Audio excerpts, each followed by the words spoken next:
阳染红河畔，倒映谁孤单？你滴泪成冷，掀起波澜，江湖引来纷乱，心却像平淡，置身乱世之中，叫永恒太难。曾经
अप्रैल 21 महाराज जैनपिंग के राज्य का तीसरा साल। फिर से हुशान संप्रदाय। देखिए मोयुन भाई, 3 साल पहले हुशान संप्रदाय। जूजी, मुझे लगता है हुशान संप्रदाय पानी कितना गहरा है वो ये देख रहे थे। डर है कि वो यहीं तक सीमित नहीं रहेंगे। तो पहला कदम हम लेंगे। हम पहला कदम लेंगे? जब पिताजी जिंदा थे तो हॉलो फ्लेम्स किसी भी संप्रदाय की धमकी से नहीं डरता था, और ना ही हम अभी डरने वाले हैं। बस ध्यान से कदम रखेंगे। मोयोन भाई, ये सफर कठिन है, अपना ख्याल रखना। जूजी, दादाजी चिंता न करें, मैं वापस आ जाऊंगा जैसे मेरा काम हुशान में खत्म हो जाएगा। क्या तुम्हें सच में अपने साथ और किसी को नहीं ले जाना चाहिए? हुआशांग संप्रदाय का उस्ताद फेंगशेंग तुम्हें अपने जाल में फंसा सकता है। दादाजी चिंता मत कीजिए, वो जितने ज्यादा लोग लेंगे उतना ही सब उलझेगा। मैं जल्द ही लौटूंगा। मुख्य नायक, तुम लोग सही समय पर आए हो। मैं हुशान जा रहा हूँ और मेरी गैर मौजूदगी में आलस मत करना तुम लोग। मुख्य नायक, हम दोनों यहाँ इसलिए आए हैं कि आपको हम हुआशान जाने से रोक सकें। मजाक मत करो, ये बहुत संगीन मामला है। आपके बदले हम जाएंगे। हमने सब कुछ सुन लिया है। हमारा मकसद है कि हुआशान में सबूत भेजे ताकि फेंगशेंग को भय हो। सबूत पहुँचाने का काम आपके बदले हम दोनों कर सकते हैं। हाँ मुख्य रक्षक, हॉल ऑफ फ्लेम्स अभी खतरे में है। आपकी जरूरत है यहाँ। मुयुआन, इन दोनों ने जो कहा उस बात में दम है। मुझे भी ये सही लगता है। खुद वहाँ तक जाना ये हमारे लिए छोटा सा ही काम है। हम वहाँ जूशा और चेक को भेज सकते हैं, उन्हें अनुभव मिलेगा। गुरुजी, बात ये है कि मुख्य नायक, अब हमें चलना चाहिए। मुख्य रक्षक, आप चिंता मत करिए।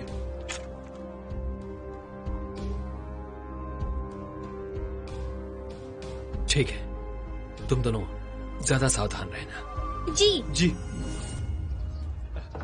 ये लीजिए। हुजूर, आप दिन में ही इतना क्यों पी रहे हैं? सुनो, बस एक छोटी सी गलत फहमी की वजह से वो नहीं आ सकी। भले ही हमने पूरी रात इंतजार क्यों ना किया हो। लगता है उसने अपना मन बना लिया है।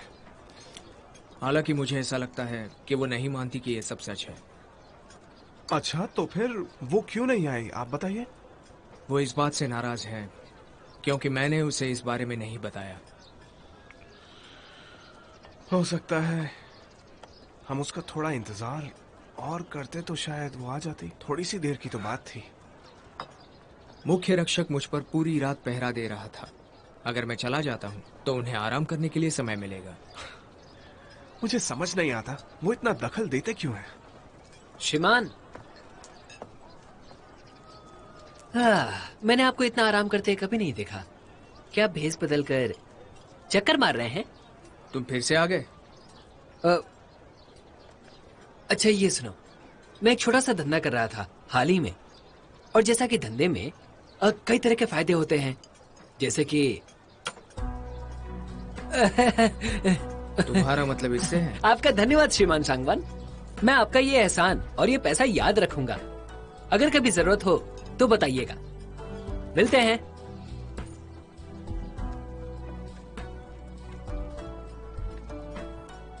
हुजूर, आपने उसे पैसे क्यों दिए? किसी दिन वो हमारे काम जरूर आएगा। चलिए हुजूर, एक एक जाम और हो जाए।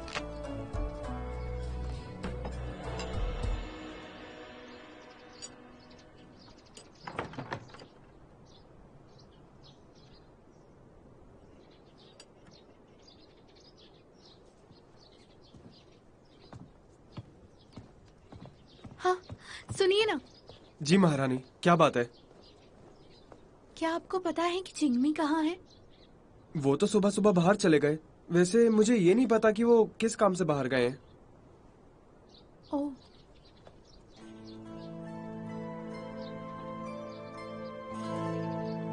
हुजूर, अब हम कहाँ जाएंगे? हम वापस मून वैली जाएंगे और इस यात्रा में जो कुछ भी हुआ उन्हें बताएंगे। उन्हें सब पता होना चाहिए। श्रीमान सांगवान, श्रीमान सांगवान, आप कहाँ जा रहे हैं? कैसा रहेगा अगर मैं भी आपके साथ चलूं तो? तो तुमने दिए हुए सारे पैसे खर्च कर दिए?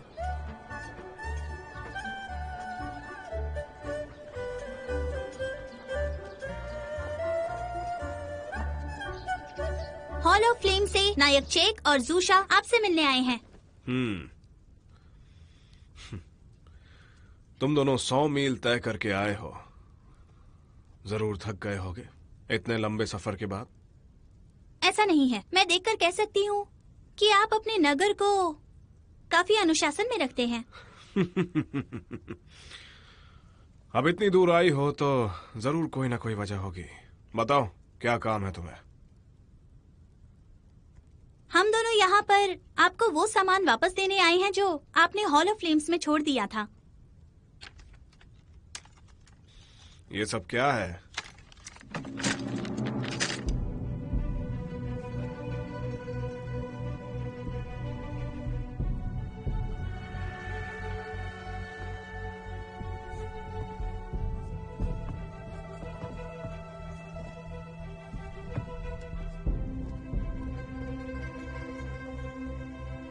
ये 4 तलवारों का मतलब मैं कुछ समझा नहीं।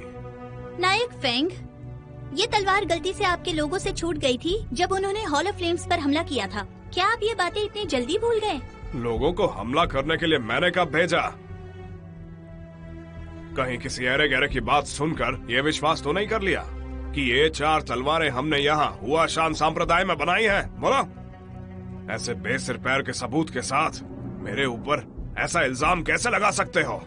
क्या हो गया है हॉल ऑफ फ्लेम्स को? क्या बकवास है ये? नायक फेंग, हॉल ऑफ फ्लेम्स किसी पर भी झूठा इल्जाम लगाकर उन्हें नहीं फंसाता, और हम कभी भी हुआशान जैसे बड़े संप्रदाय पर शक नहीं कर सकते।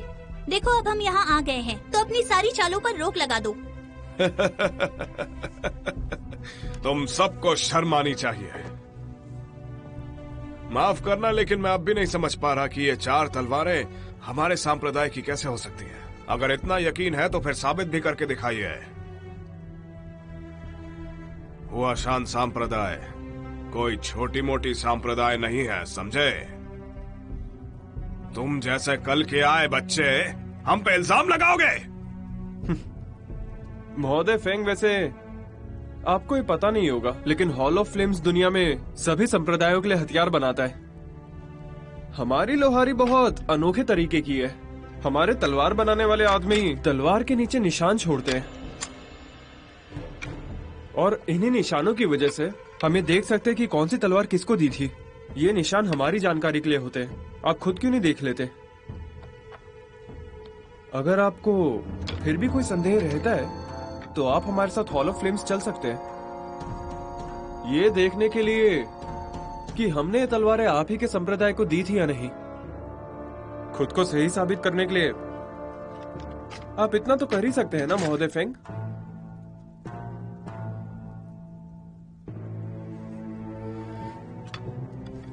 नायक फेंग, आप हमसे ये तो नहीं कहेंगे ना कि आपने जो हथियार मंगवाए थे वो आपने किसी और को दे दिए? तो हथियार गायब हो गए होंगे। ऐसा तो होता रहता है, ये बड़ी आम बात है। या फिर चोरों ने चुरा लिया होगा। हुआशान संप्रदाय में कोई घुस आया होगा, वो चुरा के ले गया होगा। महोदय फेंग, आप काफी समय से हॉल ऑफ फ्लेम्स के खिलाफ साजिशें रच रहे हैं। हम सबको ये बात पता है कि आपने क्या क्या किया है, इसलिए हमें लगता है कि ये काम भी आपके संप्रदाय ने किया होगा। और अगली बार अगर आप लोगों को हमला करना हो तो सामने के द्वार से आइएगा। मैं खुद आपका इंतजार करूंगा। डर के भागिएगा मत, क्योंकि पीठ दिखा के भागने वाले कायर कहलाते हैं। नायक फेंग, हमारी गुरुजी ये चाहती थी कि हम आपको ये तलवार वापस करें, तो हमने आपको वापस कर दी। तो अब हम चलते हैं। असभ्यता के लिए माफ कीजिएगा, पर सोचिएगा जरूर।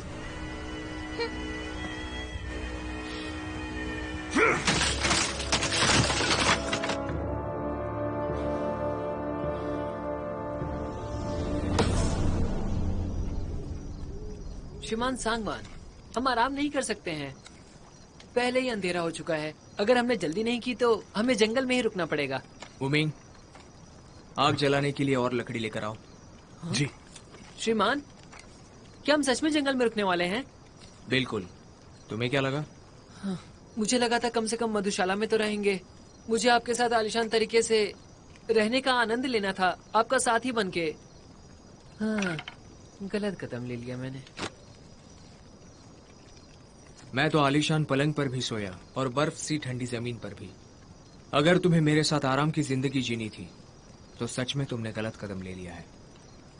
मुझे लगा था आपके जैसे लोग ऊंचा और चुन्नीदार पसंद करते होंगे। अच्छा श्रीमान सांगवान, मुझे आपसे पूछने का मौका नहीं मिला, आपके और छोटी सुंदरी के भी सब कैसा चल रहा है? क्या आपने आपके चेहरे का रंग क्यों उड़ गया जब मैंने छोटी सुंदरी का नाम लिया? ओह, क्या आप दोनों ने? बिल्कुल नहीं, बस एक छोटी सी गलतफहमी है जो जल्द ही दूर हो जाएगी। छोटी सी गलतफहमी? अब समझा मैं। उसे आपके छोटे से राज का पता लग गया होगा, है ना? श्रीमान सांगवान, आप समझदार आदमी हैं। यकीन नहीं होता कि आप इतने चिंतित हैं। चिंता मत करिए, गलती आपकी नहीं है। वो बहक गई और समझ नहीं पाई कि हर एक के अपने राज होते हैं जो किसी को नहीं बताता। तो तुम्हारे पास बहुत सारे राज हैं? हाँ, ज्यादा नहीं, बस एक, पर मैं आपको नहीं बता सकता। लेकिन मैं आपको मैनफ्यू के बारे में कुछ राज जरूर बता सकता हूँ। हाँ बताओ। मैनफ्यू का पहला राज ये है कि वो उम्र में शूरवीर से बड़ी थी और उसने सब कुछ पैसे के लिए किया। सच कह रहा हूँ। हाँ है तो सही। मैं वैसा नहीं हूँ। आदमी पैसे से प्यार करता है। अब तुम अपने बारे में बात कर रहे हो ना? मैनफ्यू जैसे नहीं, जो हर तरीके से पैसे लेती थी और हर तरीके के पागलपन के काम करती थी। मैं उसके जैसा नहीं हूँ, बिल्कुल भी नहीं हूँ। नहीं। तो तुम ये सोचते हो कि उसने जो किया वो पागलपन था, तो वो क्या था? क्या तुमने कभी पैसे कमाए हैं मैनफ्यू के साथ काम करके? क्या तुमने कभी पैसे कमाए हैं मैनफ्यूई के साथ? नहीं नहीं, कभी नहीं। मेरा नाम मत खराब करो, मैंने बस नशेड़ियों को पागल बनाया था। जो बातें सम्मेलन में हुई, या फिर जो महामारी फैली, या तुम्हें लालच देकर पवित्र मंदिर में लाना, इन सब बातों में से कुछ भी मैंने खुद नहीं किया था। Peace county. तो क्या इसका फायदा उठाकर मैनफ्यूई ने पैसा बनाया, जैसे कि हीरो असेंबली में हुआ था? मुझे पता नहीं उसने किसका फायदा उठाया। मुझे बस इतना पता है कि उसे बहुत सारा सोना मिला, और मेरी बदकिस्मती है कि मुझे सोना कभी नहीं मिला। उसने सारा सोना खर्च कर दिया होगा ना? सच बताऊं? तुम्हें नहीं पता, पर उसने चेहरे को जवान बनाए रखने के लिए बहुत खर्च किया। क्या वो बीमारी मैनफ्यूई का मार्शल की दुनिया में वापस आने का रास्ता थी? पर उसने इससे पैसे कैसे बनाए? पीस काउंटी हॉलो फ्लेम्स के नजदीक है। मलेरिया के फैल जाने के बाद काफी लोग जूजी के खिलाफ हो गए। क्या ये संजोग की बात है या सच अभी भी छुपा हुआ है? क्या इस महामारी को फैलाने के लिए किसी ने मैन फ्यूरी को आदेश दिया था? ऐसे बहुत सारे लोग होंगे ना जिनकी जिंदगी की कीमत बहुत सारा सोना है। तुम्हारा ये चालाकी भरा सवाल मेरे ऊपर काम नहीं करेगा।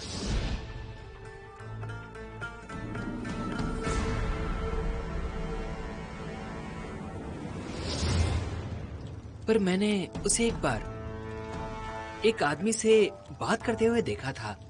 वो आदमी अक्सर उसे बात करने आता था। ज्यादा समय नहीं हुआ था महामारी फैले हुए कि मैनफियो को सोना मिलने लगा। मुझे बस इतना पता है कि हाँ, मैनफियो को जो चीज सबसे ज्यादा चाहिए थी वो छोटी सुंदरी का कमल पंख है। अच्छा, जूजी के साथ इसका जरूर कोई ना कोई संबंध है, पर उसने वही किया होगा जो होंगशेंग ने उससे कहा होगा। पर शायद जूजी की जिंदगी थी जिसके पीछे वो इंसान था। पर आखिर कौन है वो जिसे जूजी की जिंदगी खत्म करनी है? फेंगशे, मुझे ऐसा लगता है कि सोना कहीं पर छुपा हुआ है। आप कहना क्या चाहते हैं? जरा सोचो, इतनी बड़ी सोने की ईंटें वो एक साथ नहीं उठा सकती थी, और अगर मैन फ्यूरी को सब कुछ खर्च करना भी होता तो इतने कम समय में वो मुमकिन नहीं था। और तो और ऐसे गुप्त धंधों में भुगतान एक ही बार में नहीं होता। सोना छोटी छोटी किश्तों में आया और मैन फ्यूरी छोटी उम्र में ही मर गई। तो अगर उसने कोई खर्च नहीं किए या फिर सोने के जेवर नहीं बनाए तो शायद वो अभी भी कहीं छुपा होगा। आप यहाँ पर गलत हैं, क्योंकि कोई भी सोने की ईंट वहाँ पर बचती ही नहीं थी। जब मैनफियो को सोना मिलता था तो वो उसे पिघला देती थी और सोने की ईंटें सोने के दाने या वर्क बन गई। सोने को पिघलाने के लिए समय और ऊर्जा लगती है। अगर उसे सिर्फ रईस बनना था तो उसे और भी मेहनत करनी पड़ती। इसका कोई मतलब नहीं निकल रहा। या फिर सोना अवैध था? हो सकता है सोना अधिकारियों का था, लेकिन अधिकारियों के सोने पर हमेशा निशान होता है। अगर उसने वो निशान मिटाने के लिए ये सब किया तो इस बात का कोई मतलब बनता है। शिवान सांगवान, आपके दिमाग में क्या चल रहा है? क्या आपको भी बुरा लग रहा है सोने के लिए? मलेरिया उतना साधारण नहीं था जितना मैंने सोचा था। मुझे जूजी की बहुत चिंता हो रही है। इसका क्या मतलब है? भगवान साक्षी है कि मैंने कभी छोटी सुंदरी को नुकसान नहीं पहुंचाया। मैंने दूरी रखी थी जब मैन फ्यूरी ने मुझे कठिन काम दिया था, और सच पता करने के लिए उसने मुझे बंद करके मेरी जान लेने की कोशिश की थी। तुमने ये जूजी के लिए नहीं बल्कि सोने के लिए किया है ना? मेरे लिए छोटी सुंदरी सोने जितनी मायने रखती है, सोने जितनी। सच कह रहा हूँ।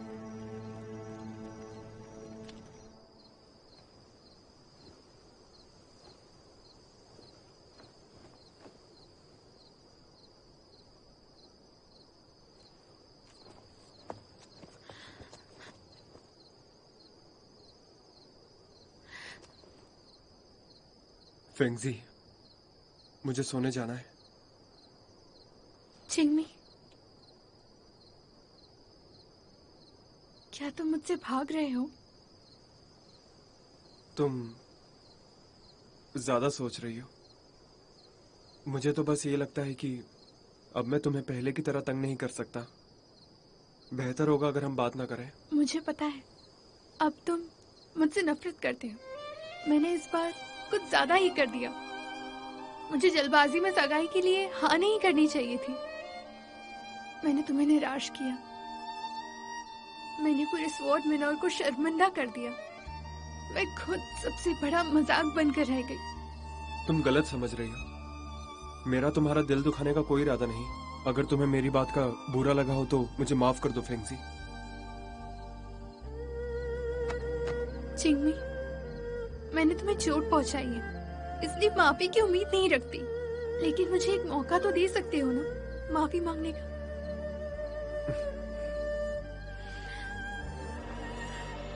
अब बहुत देर हो चुकी है फेंगजी। रात भी काफी हो गई है, मुझे जाने दो।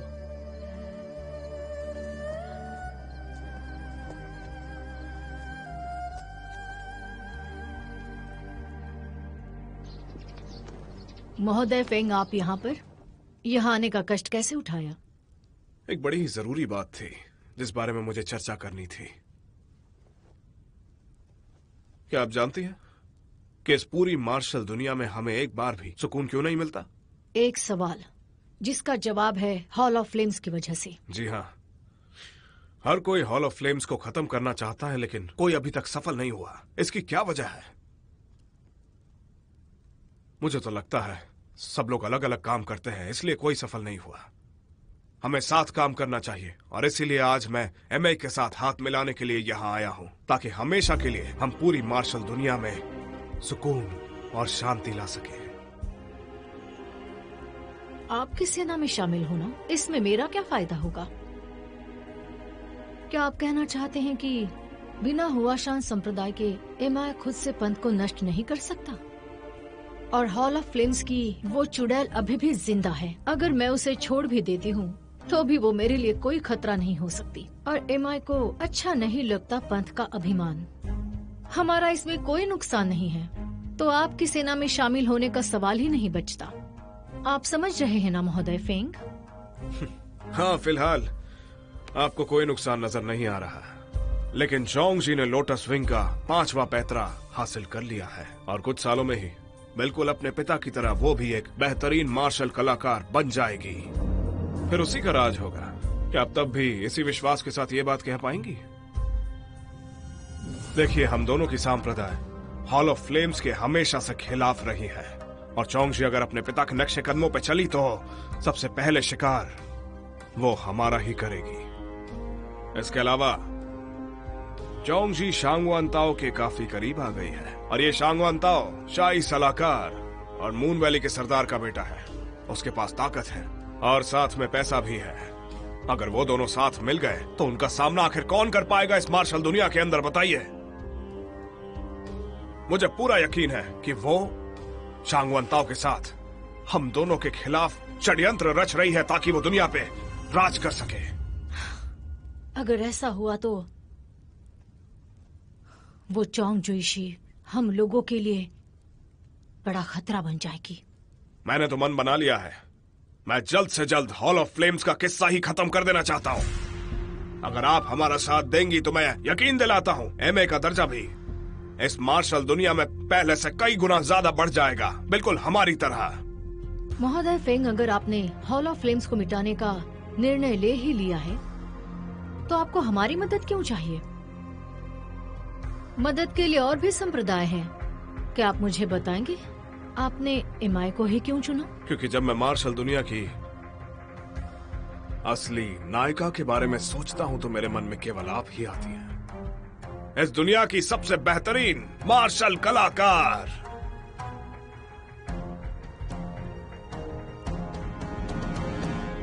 हुजूर,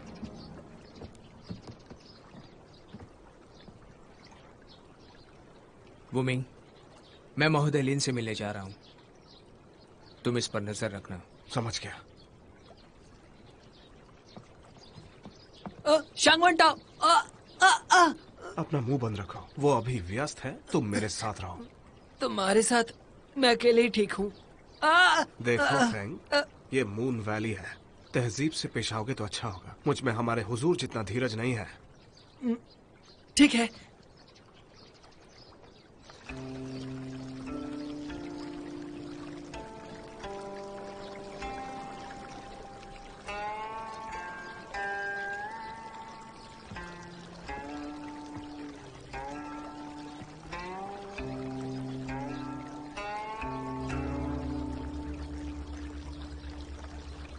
श्रीमान।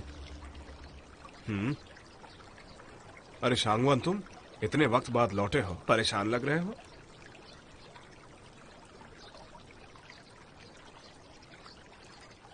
कुछ मत कहो, मैं जानता हूं तुम अब मेरी बेटी के साथ नहीं हो। हमारे बीच कोई गलतफहमी आ गई है। उसने किसी और का कहना मान लिया। अब गलतफहमी हुई है तो तुमने उसे समझाया क्यों नहीं? दरअसल मेरे पास इस सब का फिलहाल कोई उत्तर नहीं है। अच्छा, ठीक है, मुझे बताओ। वास्तव में आप भी जुड़े हुए हैं इस मामले से।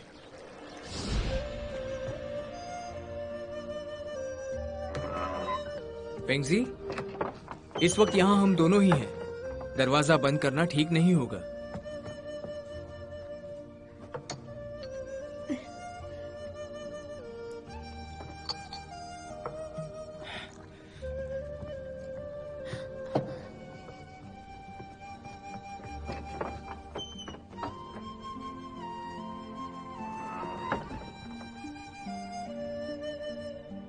सिर्फ एक घूंट।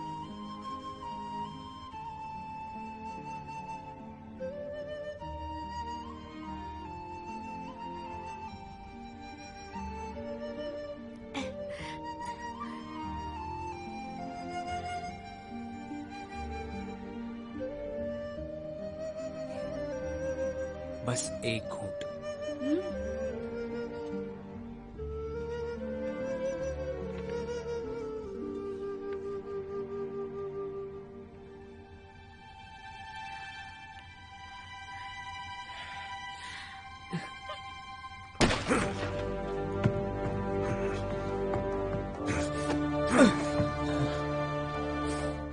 शांगवान दाओ, तुम्हारी हिम्मत!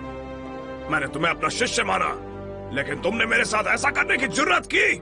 गुरुजी, नहीं, मैंने कुछ नहीं किया। पिताजी, क्या हुआ?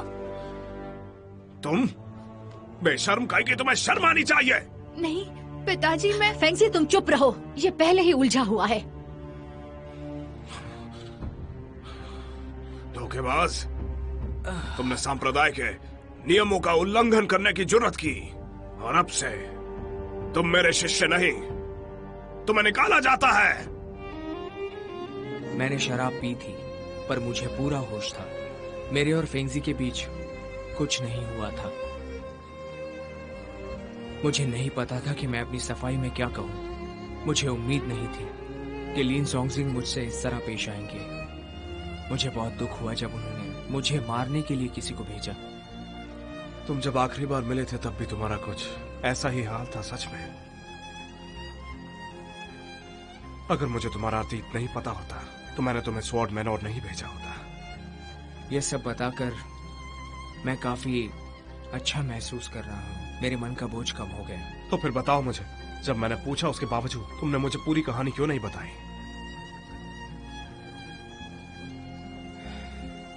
सब अपने अंदर दफन कर देते हो, वो भी जिसे तुम खुद भी नहीं सुलझा पाते। मैं तुम्हें बहुत अच्छे से जानता हूँ शांगवान। तुम जितना हो सके दूसरों को परेशान नहीं करते हो, लेकिन एक दिन तुम इसी बोझ तले कुचल जाओगे। अपनी परेशानी को बांटना सीखो। बताओ, अब तुम क्या करना चाहते हो? अपनी बेटी को मनाने में तुम्हारी मदद करूं मैं बस उम्मीद करता हूँ कि जूजी मुझे माफ कर दे। मैं नहीं चाहता वो मुझसे नफरत करे।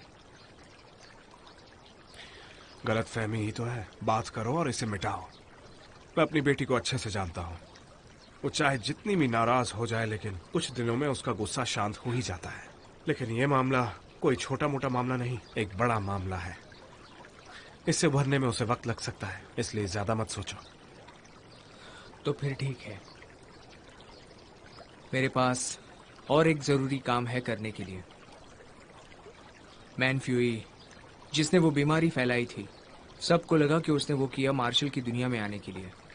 पर हाल ही में मुझे ये पता चला है कि वो ये सब किसी के आदेश से कर रही थी। वो तो बस एक प्यादा थी। वो इंसान आज तक अपनी हर चाल में कामयाब हो रहा है। वो कोई आम आदमी नहीं है। मुझे डर है कि वो अब कोई बड़ी साजिश कर रहा है। मुझे अब उसकी पहचान पता करनी होगी। शांगवान, मुझे तो लगा था तुम्हें मार्शल दुनिया की जरा भी फिक्र नहीं है। मुझे चिंता है कि जूजी उसका लक्ष्य है। अगर मैं उसे नहीं ढूंढता तो वो जूजी को ढूंढ लेगा। तो क्यों ना मैं ही आगे बढ़ जाऊं? क्या तुम्हें किसी पर शक है? अब तक नहीं, पर मेरा एक दोस्त है जिसके पास वो खबर होगी जो मुझे चाहिए। कौन?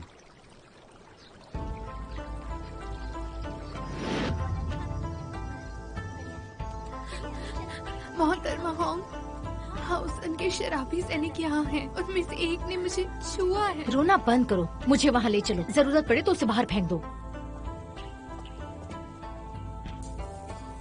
अब ये नाटक बंद करो, उठ जाओ। महोदय जैंग,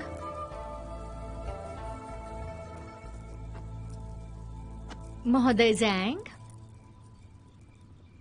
महोदय जैंग।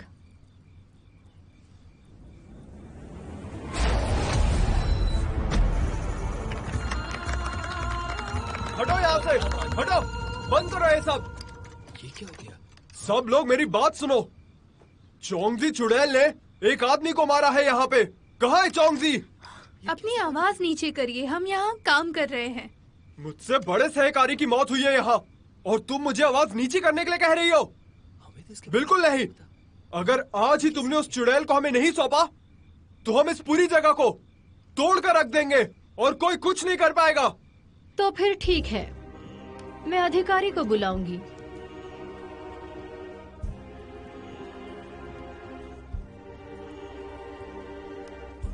इसका मुझसे कोई लेना देना नहीं है।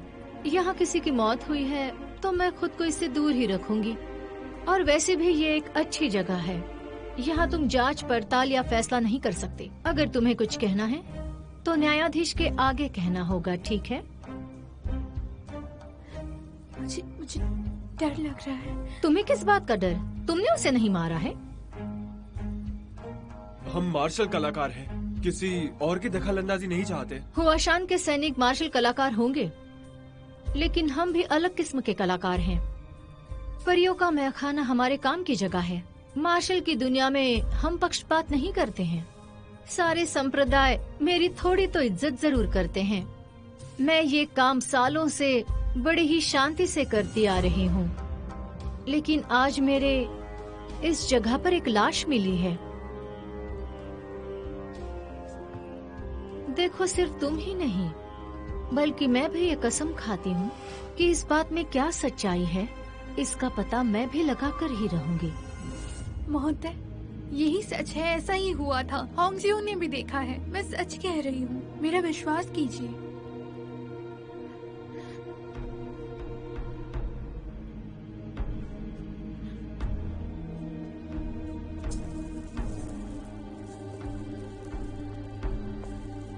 मोहतरमा क्यों?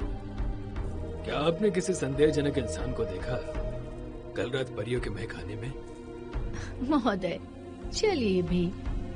परियों के मैखाने में तो तादाद में लोग आते हैं और ये तो हर रोज की बात होती है। अब मुझे कैसे हर एक इंसान याद होगा? मोहतरमा क्यों, ये मजाक नहीं है। जो आपका ओहदा है वो किसी के साथ पक्षपात नहीं करता। पर हुशान संप्रदाय के 6 सैनिकों की मौत यहाँ हुई और तुम और मैं दोनों जानते हैं कि 5 पंक्ति वाला कमल सूत्र सिर्फ और सिर्फ हॉल ऑफ फ्लेम्स की चालें हैं। चोंग सुजी को छोड़कर आखिर उनका हत्यारा और कौन हो सकता है? क्या तुम्हें कोई अंदाजा है कि इससे कितनी बड़ी परेशानी हो सकती है? महोदय, आपने अभी तक मामले की अच्छे से जांच पड़ताल नहीं की है, तो आप ये यकीन से कैसे कह सकते हैं? मुझे पता है तुम्हारे अपने नियम है मार्शल की दुनिया में, पर मैं तुम्हें चेतावनी दे रहा हूँ। अधिकारी होने के नाते मार्शल की दुनिया पे हमारा राज है। मैं न्यायाधीश सूजू को पसंद नहीं है मार्शल की दुनिया में कोई मुश्किल खड़ी करे या कोई अपराध करे उनके क्षेत्राधिकार में, तो मैं इस मामले की जांच करने वाला हूँ। सिपाहियों, लाश को वापस ले जाओ और मृत्यु समीक्षक को बुलाओ। इसीलिए इस बात का ध्यान रहे, किसी भी तरह की लापरवाही नहीं होनी चाहिए।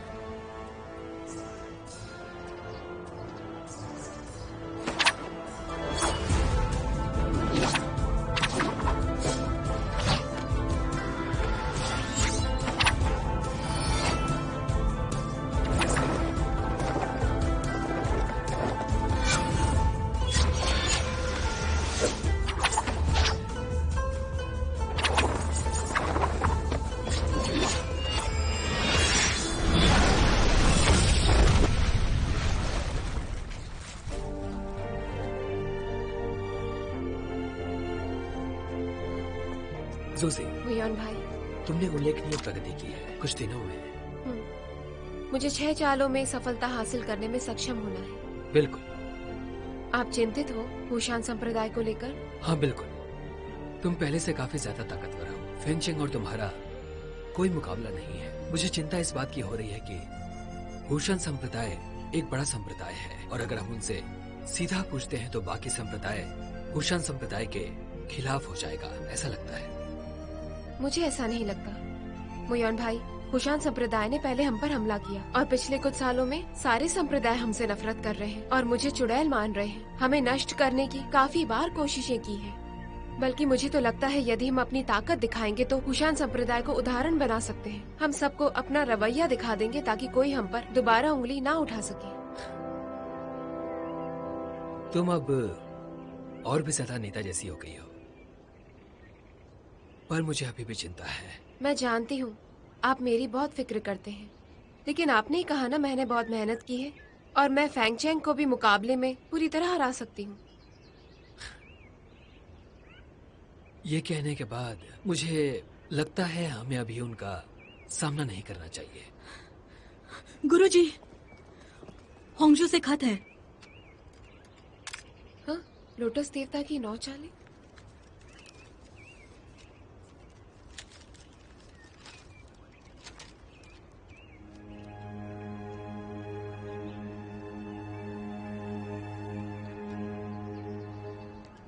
लोटस देवता की 9 मूव्स, ये कैसे हो सकता है? ये संदेहजनक तो है। होंगशिंग ने 9 चालें चोरी की थी सम्मेलन के दौरान और उसका अभ्यास भी किया था, पर वो मर चुका है और ऐसा कोई इंसान नहीं हो सकता मार्शल के दुनिया में जो 9 चालें जानता हो। पर जो खत परियों के देश से आया है उसमें लिखा है कि लोटस का चिन्ह मेरे और हुशान के सिपाहियों के शरीर पर है और अगर वो 9 चालें नहीं हुई तो फिर क्या होगा? जो भी हो, अगर हमें सच का पता नहीं चला तो सब यही समझेंगे कि तुम ही हत्यारे हो।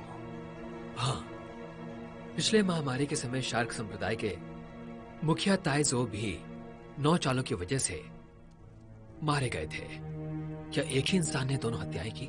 महामारी के समय नायक टाइजाओ भी 9 चालों से मारे गए थे, तो क्या वही हैं जिन्होंने दोनों हत्याएं की?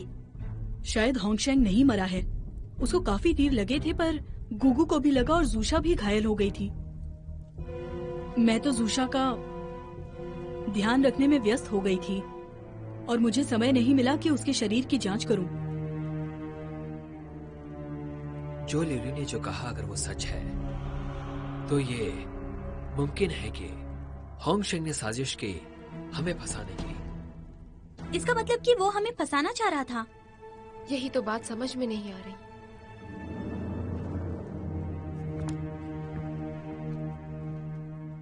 हुशान संप्रदाय से व्यक्तिगत ना बनाए, उससे बचने के लिए होंजियू ने ये मामला प्राधिकारी के यहाँ दर्ज किया ताकि हुशान ज्यादा जोर ना लगाए। इसलिए वो चाहती है कि मैं खुद वहाँ जाकर मामले की जांच करूं। नहीं, सब जानते हैं कि हुशान संप्रदाय और हॉलो फ्लेम्स के बीच में झगड़ा है। अगर होंगशेंग ने जानबूझकर हुशान संप्रदाय के सिपाही को मारा है तो सबसे पहले उसे मौका मिलता है झगड़े को आगे बढ़ाने का। और एक बात, दूसरी जो सबसे जरूरी बात है, ये एक चाल भी हो सकती है। हाँ सरदार जोंग, मुख्य सेना नायक की बात में दम है। ये एक जाल भी हो सकता है जिससे वो आपको फंसाना चाहते हैं। हमारी बात मानिए और थोड़ा सा संभल कर रहिए। जी गुरुजी। मुझे लगता है कि इसे जाना चाहिए। छोटी गुरुजी, आप जाके सच का पता लगाइए ताकि ये साबित हो सके कि आप और हॉल ऑफ फ्लेम्स बिल्कुल भी गलत नहीं है। बड़े नेताजी, हम बहुत दूर हैं परियों के मैखाने से। इन्हें रास्ते में खतरा हो सकता है। कृपया इसके बारे में दोबारा सोचिए। मैं आपसे निवेदन करता हूँ।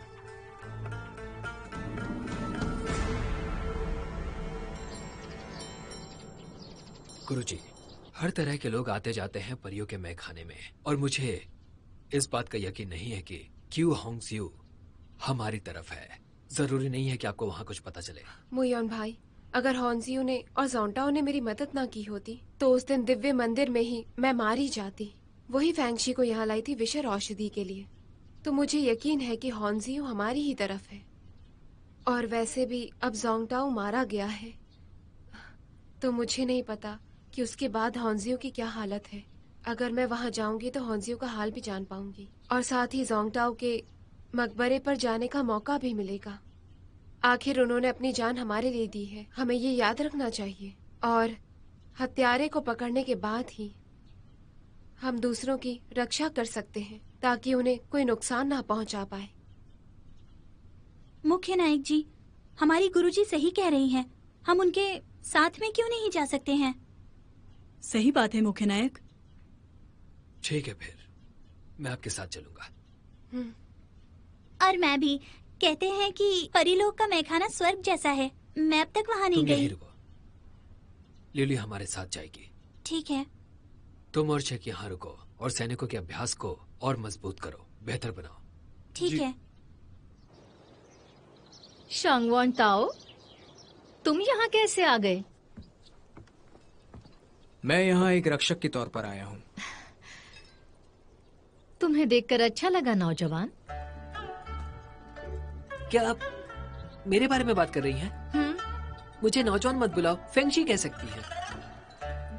शांगवान ताओ, मैं अभी यहाँ से जाती हूँ, लेकिन मेरी नजर महोदय फेंग पर जरूर रहेगी। ये बहुत अच्छा है, काफी अच्छा है ये। क्या? शांगवान ताओ, इनका मतलब क्या है अच्छा होने से? फेंगशे, क्या तुम्हें पता भी है कि ये कौन सी जगह है? मुझे नहीं पता, पर ये बाकी जगह से काफी अलग है। ये जगह वैसे जन्नत है कहना गलत नहीं होगा। परियों की दुनिया का मैखाना वाकई में जन्नत है। यहाँ पर लोगों की काफी अच्छी मेहमान नवाजी की जाती है। अक्षय लोग जैसे रहते हैं? अक्षय लोग कैसे रहते हैं? यहाँ पर पुरुष आते हैं, संगीत सुनते हैं, फल खाते हैं और लड़कियाँ देखते हैं। हमारे पास यहाँ बहुत सी परियां हैं। उन परियों को खास करके तुम्हारे जैसे अच्छे दिखने वाले पसंद आते हैं। शर्माओ मत। भूल जाओ, आप लोग यहाँ बातें करिए, मैं यहाँ से जाता हूँ। फेंगशे, तुमने अब तक परियां नहीं देखी हैं, तो तुम्हें कैसे पता कि तुम यहाँ के लिए नहीं हो?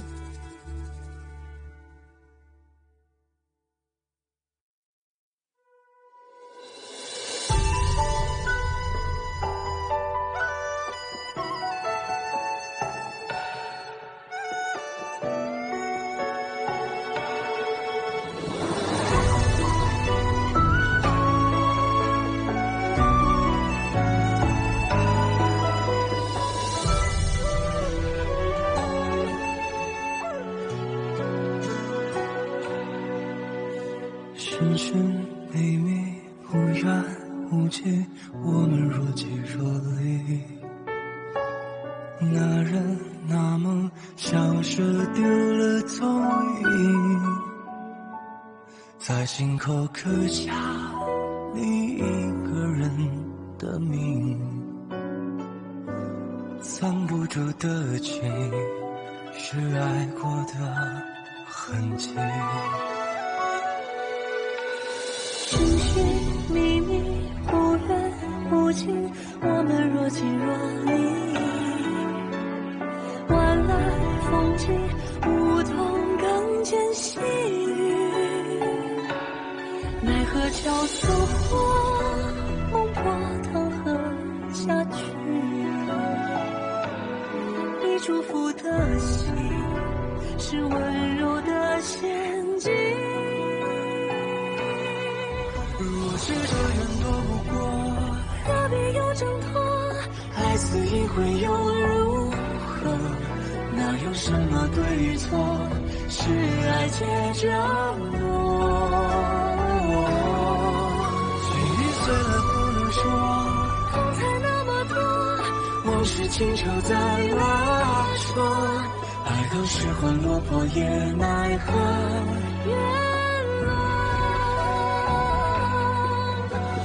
受轮回的人注定是